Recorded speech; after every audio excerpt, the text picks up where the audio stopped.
بسم اللہ الرحمن الرحیم اللہم یا رحمن یا رحیم ویا ارحم الراحمین وصلی علی من ارسلتہ رحمتا للعالمین فوقع الحق وبطل ما كانوا يعملون فغلبوا هنالك وانقلبوا صاغرین آمنت باللہ صدق اللہ العظیم وصدق رسولہ النبی الکریم۔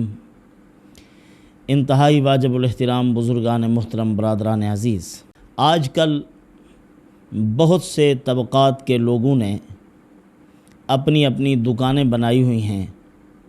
جو بھی بے روزگار تھا تو اس نے اپنا ایک بہانہ تجویز کر لیا ہے کہ ہم بھی کوئی پیر فقیر ہیں، ہم بھی کچھ جانتے ہیں، ہمیں یہ معلوم ہے وہ معلوم ہے، حالانکہ وہ عملیات کی لائن سے یکسر ناواقف ہیں، ان کو کسی چیز کا علم نہیں ہے۔ برادران عزیز، آج میں آپ کی خدمت میں چند موٹی موٹی علامات بیان کروں گا۔ جس کو جادو ہے، جنات ہے یا امراض ہیں، اس کو خود کو معلوم ہو جائے گا، کسی جھوٹے آدمی کے پاس جانے کی ضرورت نہیں ہے۔ جو دو چار جھوٹ بھی شامل کر دیتا ہے اور اپنی دکان بھی چلا لیتا ہے، دوسرے کی بندش کھولنے سے پہلے اپنی رزق کی بندش کھول لیتا ہے، اپنا گھر کھڑا ہو جاتا ہے اس کا، پھر دوسرے کے علاج کے بارے میں سوچتا ہے۔ اور کیا علاج کرے گا ایسا آدمی جو ایک گھٹیا چیز پر مر رہا ہے اور روحانی اور اعلیٰ اعمال سے وہ کسی کی کوئی پریشانی دور کر لے گا؟ کیسے دور کرے گا؟ وہ مادیت پر مرنے والے کبھی بھی روحانیت کا حل نکالنے والے نہیں ہوتے۔ روحانی طور پر برادران عزیز، عام طور پر ایسے ہوتا ہے کہ ہماری طبیعت کا مسئلہ ہوتا ہے، طبیعت خراب رہتی ہے، بلڈ کا مسئلہ ہوتا ہے، لوگ سمجھتے ہیں کہ ہمارے اوپر جادو ہے، جنات کے اثرات ہیں، یہ ہے فلاں ہے۔ آگے جب جا کر کہتے ہیں تو وہ کچھ نہ کچھ حال معلوم کر کے اپنی اٹکلیں دوڑا دیتے ہیں کہ ہاں آپ کو یہ مسئلہ ہے، فلاں مسئلہ ہے، حالانکہ ایسا نہیں ہوتا، بالکل جھوٹ بول رہے ہوتے ہیں وہ۔ اگر آپ کو یہ خدشہ ہے کہ آپ کے اوپر اثرات ہیں تو پھر میں آپ کو اعمال بتاؤں گا جس کے ذریعے سے واضح طور پر معلوم ہو جائے گا کہ اثر ہے کہ نہیں۔ آپ کو چند ایک معلومات دیتا ہوں میں اس معاملے میں، جس سے آپ کو واضح معلوم ہو جائے کہ آیا جادو ہے یا طبیعت کا مسئلہ ہے، کوئی مرض ہے۔ ایک تو جادو کو معلوم کرنے کا طریقہ کہ آیا کہ جادو ہے یا نہیں، اور علامات اس کی، اور اس کا تسلی بخش علاج۔ وہ اثرات ہیں اگر تو ختم ہو جائیں۔ اسی طرح یہ جو رشتوں کے معاملات ہوتے ہیں، بعض لوگوں کے رشتے نہیں ہوتے، لڑکیاں ہیں تو نہیں ہو رہے، کچھ لڑکے ایسے ہوتے ہیں کہ جن کے معاملات ایسے ہوتے ہیں کہ رشتہ نہیں ہوتا، وہاں بھی کبھی کبھی شیطان کی سازشیں کار فرما ہوتی ہیں۔ وہ اپنی شرارتوں میں لگا ہوا ہوتا ہے، یا کسی بڑے جادوگر کے ذریعے سے جادو کر دیا گیا ہوتا ہے کہ جس کے ذریعے سے یہ مسئلہ ہو جاتا ہے کہ جب بھی اس قسم کی باتیں چلیں گی، یا گھٹن محسوس ہوگی، یا بدصورتی نظر آ جائے گی، یعنی عورت پر اگر اثرات ہیں تو جنات و شیاطین اور ابلیس کی اولاد وہ عورت کو بدصورت بنا کر دکھاتے ہیں، یا مرد جو آیا اس کو بدصورت بنا کر دکھایا جاتا ہے، تو وہ نفرت ہو جاتی ہے فوراً۔ تو بہرحال ایسا ہوتا ہے۔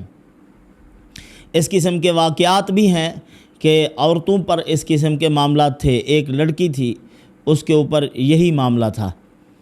اگر کوئی رشتہ آ گیا، اس نے اس کو دیکھ لیا، وقتی طور پر پسند بھی کر لیا، رات کو سوتی صبح کو اٹھتی تو انکار کر دیتی تھی کہ مجھے یہ رشتہ نہیں چاہیے، یہ بالکل خراب ہے، 100 قسم کے عیب نکال کے سامنے رکھ دیتی تھی کہ قطعاً اس کے ساتھ میرا رشتہ نہیں ہو سکتا۔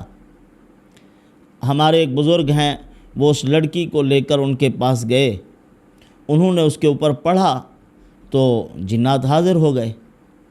تو جن سے پوچھا کہ کیا معاملہ ہے، آپ کیوں چمٹے ہوئے ہو؟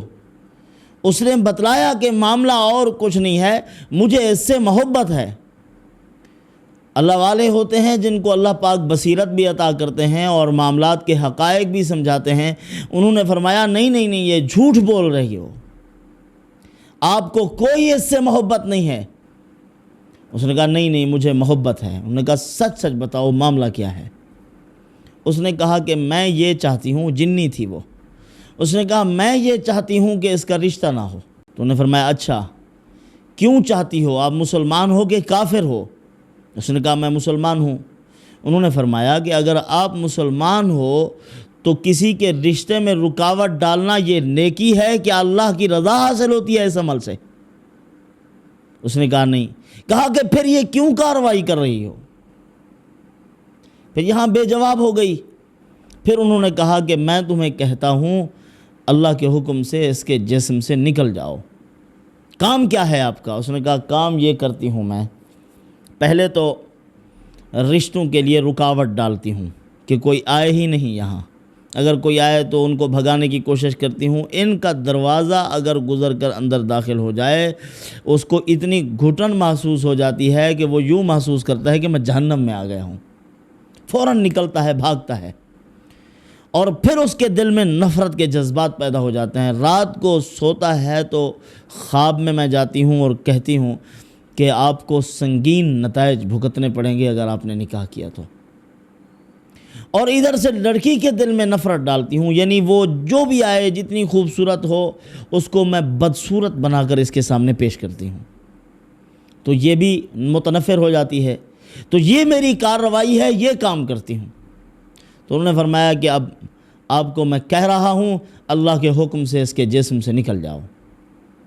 تو انہوں نے کچھ آیات کریمہ پڑھی، منزل پڑھی، آیات سحر پڑھی، تو وہ نکل کر بھاگ گئی اور لڑکی بالکل تندرست اور صحت مند ہو گئی۔ اسی طرح چند ایک ان کی علامات بھی آپ کی خدمت میں پیش کرتا ہوں۔ دم گھٹنا، سر میں درد رہنا، ہر وقت چہرے کا بگڑا رہنا، غصے کا سر پر سوار رہنا، کسی کی شکل و صورت، کسی کی بات کا اچھا نہ لگنا، یہ ساری علامات ہیں۔ موٹی موٹی علامات بزرگوں نے دو بتلائی ہیں۔ پہلی یہ کہ بزرگوں نے لکھا ہے کہ معدہ میں اکثر درد رہنا، گولی سے بھی فائدہ نہ ہونا، کوئی دوائی استعمال کرتے ہیں تو اس سے کوئی فائدہ محسوس نہیں ہو رہا، اکثر معدے میں درد ہے۔ تو فرمایا یہ اسی بات کی علامت ہے کہ اس کے اوپر جادو ہے۔ اور دوسری علامت بزرگوں نے یہ لکھی ہے کہ شام ہوتے ہی دم گھٹنا، جوں جوں شام ہوتی جائے گی دم گھٹتا جائے گا۔ مغرب ہو گئی ہو بالکل گھبراہٹ، سونے کا وقت آیا تو نیند نہیں آ رہی، گھبراہٹ ہے، گندی تصویریں سامنے آ رہی ہیں، خوفناک شکلیں سامنے آ رہی ہیں، کانوں میں گونجیں پڑ رہی ہیں۔ اس قسم کے خطرات اور اس قسم کی گھبراہٹ مریض کو ہو جاتی ہے کہ وہ بیچارہ پریشان رہتا ہے، یعنی وہ یوں محسوس کرتے ہیں کہ شام آتی ہی نہ، دن رہتا یہ گھبراہٹ تو نہ ہوتی۔ تو یہ علامات ہیں، اس کے بارے میں بزرگوں نے اس کا علاج بھی لکھا ہے۔ علماء نے فرمایا کہ اگر اس قسم کے امراض لاحق ہو گئے ہوں تو پھر سورۃ حامیم السجدہ اور سورۃ فتح اور سورۃ جن روزانہ ان کو ایک ایک مرتبہ پڑھنے کا اہتمام کرے۔ اللہ پاک انہی صورتوں کی برکت سے شفا عطا فرمائیں گے۔ پانی پر دم کر کے ان کو استعمال بھی کرے، اور جو پڑھے ہوئے نہیں ہیں ان کے بارے میں یہ ہے کہ وہ ان صورتوں کی ریکارڈنگ کر لیں اور پھر ان صورتوں کو تقریباً 1 یا 1.5 گھنٹے تک مسلسل روزانہ سنتے رہیں، تو اللہ پاک یہ اثرات ختم کر دیں گے۔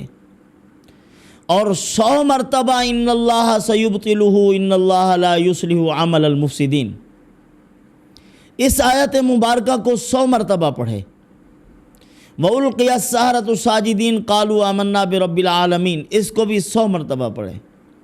سَيُهْزَمُ الْجَمْعُ وَيُوَلُّونَ الدُّبُرَ، اس آیت کو بھی 100 مرتبہ پڑھ کے پانی پر دم کر کے اس کو استعمال کرتی رہے۔ اللہ پاک یہ سارے امراض دور فرما دیں گے اور صحت کاملہ عطا فرما دیں گے۔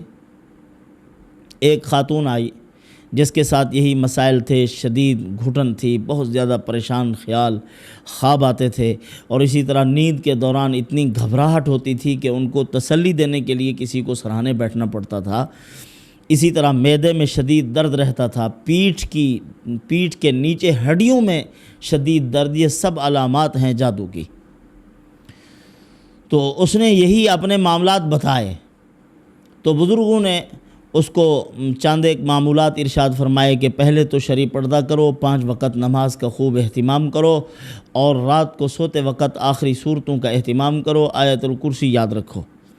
یہ کرو انشاءاللہ العزیز، آپ کے یہ جو اثرات ہیں یہ ختم ہو جائیں گے، اللہ پاک آپ کو شفا عطا فرما دیں گے۔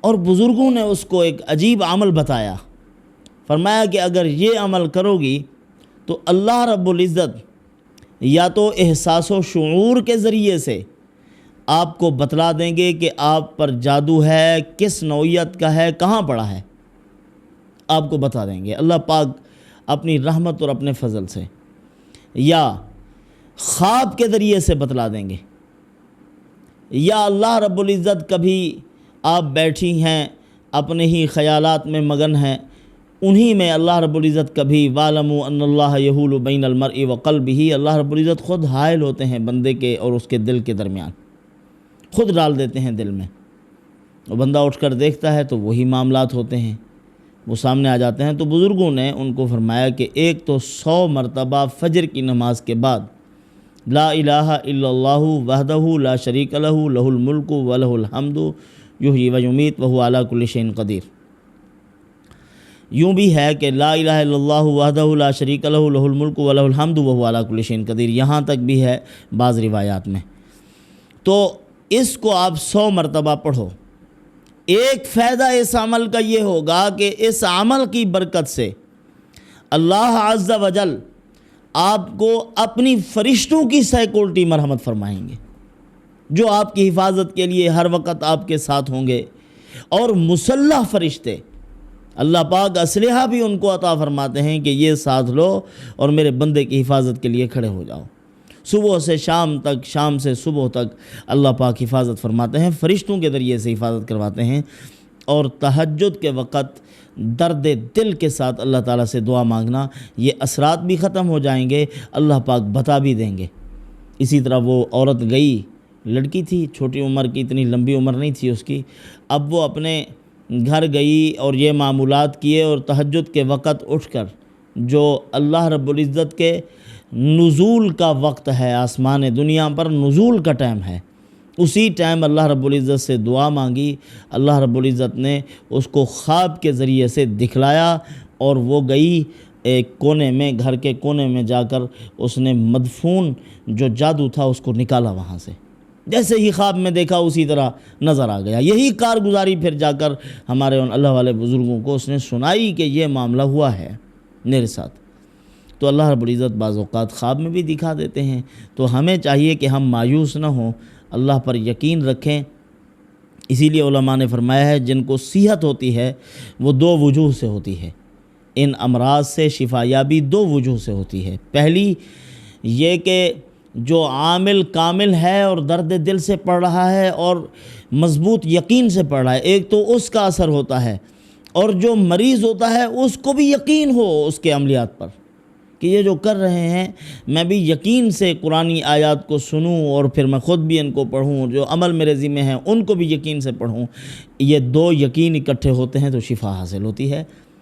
تو یقین کامل پیدا کرنے کی کوشش کی جائے تو پھر اللہ رب العزت بہت جلد شفا عطا فرما دیتے ہیں۔ اللہ رب العزت عمل کی توفیق عطا فرمائے۔ وما علینا الا البلاغ۔